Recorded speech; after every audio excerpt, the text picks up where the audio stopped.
Wesh la team, j'espère que vous vous portez bien. Aujourd'hui on se retrouve pour une nouvelle vidéo. Vous l'avez vu, on parle de 6ix9ine, enfin du 6ix9ine actualité, 6ix9ine news, 6ix9ine actu, appelez ça comme vous voulez. Je crois que j'ai tarponné une cinquantaine de vidéos à propos de 6ix9ine et vous avez toujours autant kiffé, donc on va en parler juste aujourd'hui. Juste petit sondage la team, est-ce que j'ai pris du volume? C'est une question. On dirait un peu, ouais, vite fait. J'ai un peu perdu, j'ai pris, oh, je sais pas ce qui se passe, mais concrètement on est là pour parler de 6ix9ine, qu'est-ce que je fais? T'as vu ça?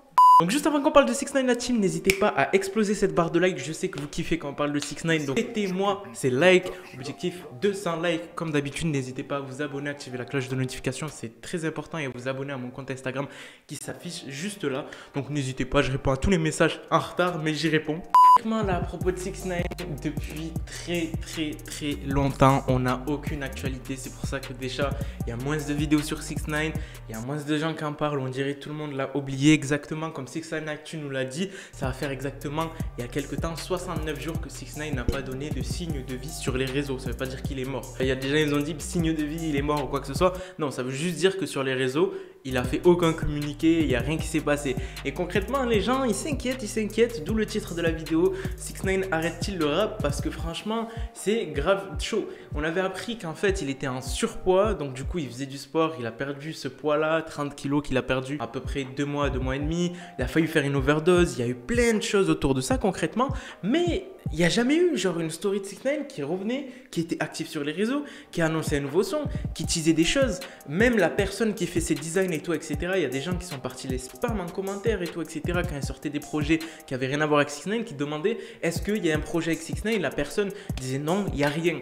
Donc techniquement, pour l'instant, il n'y a rien d'annoncé avec 6ix9ine. Et c'est ça qui fait peur aux gens, parce qu'il y a des gens qui se disent en fait le mec il est venu, il a fait le troll, il est reparti concrètement, et ça voudrait pas dire en fait il stoppe la musique. Et ce qui m'a choqué, c'est d'avoir lu ce sondage là, c'est qu'en fait 6ix9ine Actu, comme je vous l'ai dit, c'est un compte Twitter niché sur 6ix9ine, mais concrètement a posé la question quand pensez-vous que 6ix9ine allait revenir, et la majorité des personnes ont dit en 2021. Vous imaginez, 2021 c'est dans à peu près 2 mois exactement à partir d'aujourd'hui. Donc concrètement, vous me le dites vous aussi, je vais essayer de caler un petit sondage là.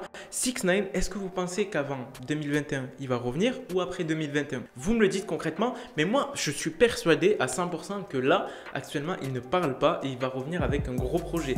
Je ne sais pas ce que ça va être, peut-être une version deluxe de son album, une mixtape ou je ne sais pas quoi, mais il est en train de taffer. Academix, il n'a pas parlé pour rien dans ses lives et Twitch et tout, etc. Parce qu'il y a de nombreuses vidéos où ils disent, où les gens lui posent des questions, il dit 6ix9ine, oui, il va revenir et tout, etc. Donc techniquement, pour moi, 6ix9ine est bien là, mais il est inactif. Je ne sais pas c'est qui m'envoie des messages Instagram, mais attends, je vais arriver. Pour sortir un peu du contexte de 6ix9ine, vous le savez, 6ix9ine et Lil Tecci, ils ne sont pas entendus parce que Lil Tecci se disait King of New York alors que 6ix9ine l'était avant. Il y a eu Pop Smoke et tout, etc. Enfin bref, c'est un gros bordel, il y a eu une embrouille de fou et on l'a suivi ensemble sur la chaîne. Vous allez sur ma chaîne, vous mettez 6ix9ine et Lil Tecci, vous allez tomber sur plein de choses. Ce qui s'est passé, c'est que Lil Tecci, son album To Myself, je crois que c'est ça, si j'ai bien prononcé, il a eu beaucoup de certifications platine par-dessus, il en a profité pour faire une vidéo et clairement dire qu'il a eu ça. Et il y a eu Trippie Redd et tout, etc. qui sont venus, ils se sont foutus un peu de la gueule de 6ix9ine parce que 6ix9ine, rappelez-vous, il a sorti son album Title Test, mais il n'a pas eu autant d'engouement qu'il pensait, tu vois. Moi je disais, il va faire 600 000 ventes première semaine, au final il en a fait, ils avaient annoncé 150 000, il en a fait 40 000, ensuite c'était 42 000, enfin bref, on n'avait pas compris ce qui s'était passé. Il y en a qui disaient il flop, boycott et tout, etc. Enfin bref, pour en revenir à Lil Tecci, en fait il a fait ça pour se foutre de la gueule de ses concurrents, principalement 6ix9ine à propos de son album, parce que 6ix9ine se foutait de la gueule des ventes qu'il faisait. Lil Tecci, en gros, il disait que t'es un petit, tu vois, t'es un petit par rapport à moi. Et techniquement sur les stats c'est réel. Après, vous le savez, enchaîner des singles pour certains artistes c'est simple, faire des albums qui explosent c'est plus compliqué. Un album, c'est pas la même structure qu'un single. Un single, c'est une musique que tu balances comme ça et tout, etc. avec un clip. Un album, c'est vraiment une préparation.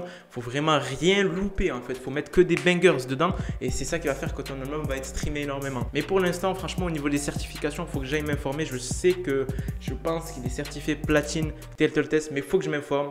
Donc voilà. Concrètement, c'était tout ce qu'on avait à propos de l'actualité, à propos de 6ix9ine, la team. Donc vous me dites si vous voulez que j'aille approfondir tout ça ou sinon je laisse tomber pour l'instant et concrètement je me concentre sur d'autres choses bien plus importantes. Mais je sais que si je peux approfondir certaines choses, on peut tomber sur des photos leaks de 6ix9ine dans la rue et tout, etc. comme on est tombé. Donc voilà, concrètement la team, je vais vous laisser. Je sais que j'ai des dédicaces à faire, donc je vais les faire. Grosse dédicace à Mipmap, dédicace à Amar38 et à Edem, si c'est bien ça frérot. Grosse dédicace aussi à Safa Belté de Toulouse et à Waris G qui a sorti son son au Léger Gang. Je sais pas si tu le retrouver sur YouTube, désolé frérot. Mais en tout cas, je vous remercie la team et si vous voulez des dédicaces, vous savez où ça se passe en commentaire.